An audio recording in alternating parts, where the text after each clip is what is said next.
आपण पाहत आहात महाड तालुक्यातील लोकप्रिय न्यूज चॅनल माझे महाड।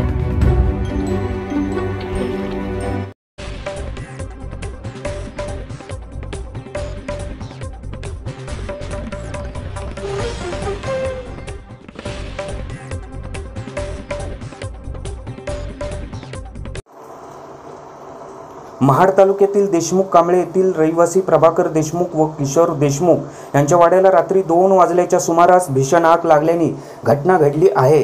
या आगीमध्ये वाड्यातील 12 गुरांपैकी 9 गुरांचा होरपळून मृत्यू झाला आहे। आगीमुळे वाडा जळून खाक आणि गुरांचा मृत्यू झाल्यामुळे मालकाचे मोठे नुकसान झाले आहे।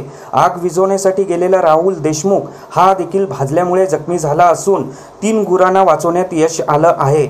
आग कशामुळे लागली याचं कारण अद्यापही अस्पष्ट असून घटनास्थळी पोलीस प्रशासन, वैद्यकीय अधिकारी, महसूल अधिकारी दाखल झाले असून पंचनामा प्रक्रिया सुरू आहे। आगीमध्ये झालेली नुकसान भरपाई शेतकऱ्याला मिळावी अशी मागणी सर्व स्तरातून होत आहे।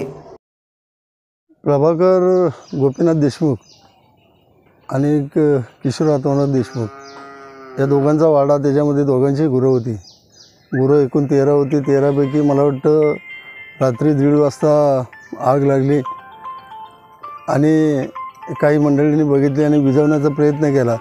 त्यातून मला वाटतं 1 का 2 गुरं वाचवण्याचा ग्रामस्थांनी पुरेपूर प्रयत्न केला आणि 9 गुरं त्या वाड्यामध्ये मुख्य मृत्यू पडलेले आहेत। आज ज्या शेतकऱ्याचा वाडा जळला आहे तो शेतकरी त्या गुरांवरतीच अवलंबून होता, कारण त्याची आत्ता लावणीची सुरुवात होईल आणि त्याचे बैल यातून गेले। आज फार मोठं दुःख या गावावर नसून म्हणजे त्या स्वतःच्या कुटुंबावरती तर दुःख आहेच, पण हे पूर्ण गावावरती हे दुःख आहे, फार मोठं दुःख आहे।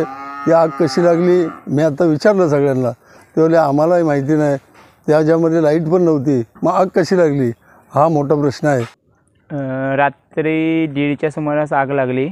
माझं नाव राहुल देशमुख आणि रात्री 1:30च्या आसपास आग लागली। पूर्ण आम्हाला पण माहिती नव्हती कशी काय आग लागली वगैरे काय।